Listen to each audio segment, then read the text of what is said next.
Chapter 27.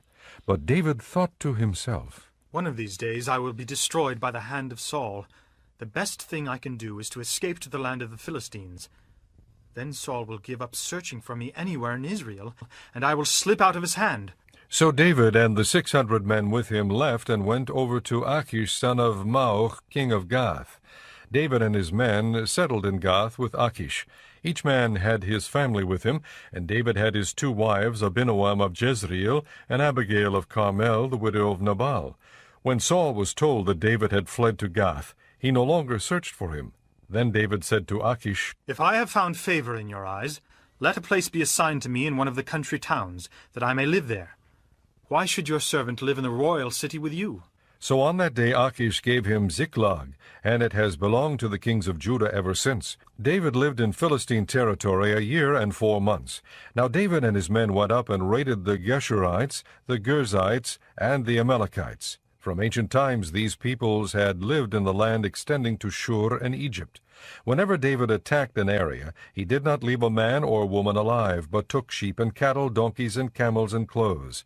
Then he returned to Achish. When Achish asked, Where did you go raiding today? David would say, Against the Negev of Judah, or, against the Negev of Jerahmeel, or, against the Negev of the Kenites. He did not leave a man or woman alive to be brought to Gath, for he thought, They might inform on us and say, This is what David did. And such was his practice as long as he lived in Philistine territory. Achish trusted David and said to himself, He has become so odious to his people, the Israelites, that he will be my servant forever. Chapter 8. Now about food sacrificed to idols. We know that we all possess knowledge. Knowledge puffs up, but love builds up. The man who thinks he knows something does not yet know as he ought to know. But the man who loves God is known by God. So then, about eating food sacrificed to idols, we know that an idol is nothing at all in the world, and that there is no God but one. For even if there are so-called gods, whether in heaven or on earth, as indeed there are many gods and many lords, yet for us there is but one God, the Father, from whom all things came and for whom we live, and there is but one Lord, Jesus Christ, through whom all things came and through whom we live. But not everyone knows this. Some people are still so accustomed to idols that when they eat such food, they think of it as having been sacrificed to an idol, and since their conscience is weak, it is defiled. But food does not bring us near to God. We are no worse if we do not eat, and no better if we do. Be careful, however, that the exercise of your freedom does not become a stumbling block to the weak. For if anyone with a weak conscience sees you who have this knowledge eating in an idol's temple, won't he be emboldened to eat what has been sacrificed to idols? So this weak brother, for whom Christ died, is destroyed by your knowledge. When you sin against your brothers in this way and wound their weak conscience, you sin against Christ. Therefore, if what I eat causes my brother to fall into sin, I will never eat meat again, so that I will not cause him to fall. Chapter 6. The word of the Lord came to me, Son of man, set your face against the mountains of Israel, prophesy against them, and say, O mountains of Israel, hear the word of the sovereign Lord. This is what the sovereign Lord says to the mountains and hills, to the ravines and valleys. I am about to bring a sword against you, and I will destroy your high places. Your altars will be demolished, and your incense altars will be smashed. And I will slay your people in front of your idols.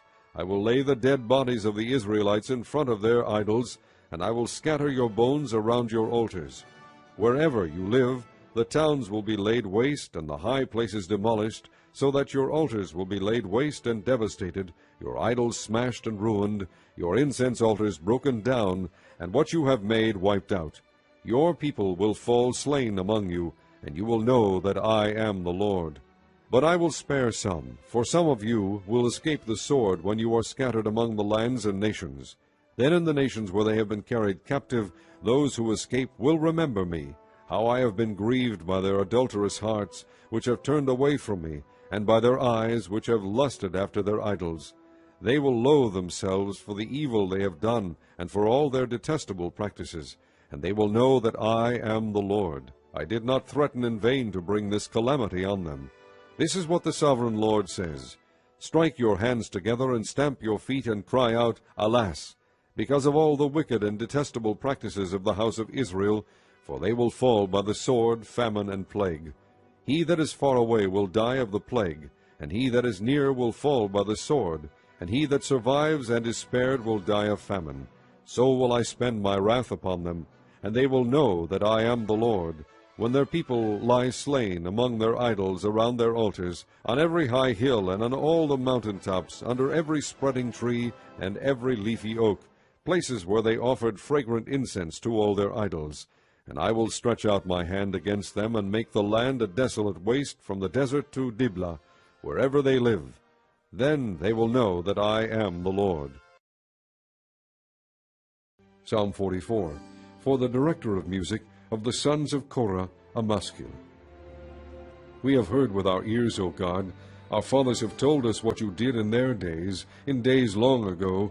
With your hand you drove out the nations and planted our fathers. You crushed the peoples and made our fathers flourish. It was not by their sword that they won the land, nor did their arm bring them victory. It was your right hand, your arm, and the light of your face, for you loved them. You are my King and my God, who decrees victories for Jacob. Through you we push back our enemies. Through your name we trample our foes. I do not trust in my bow. My sword does not bring me victory. But you give us victory over our enemies. You put our adversaries to shame. In God we make our boast all day long, and we will praise your name forever. Selah.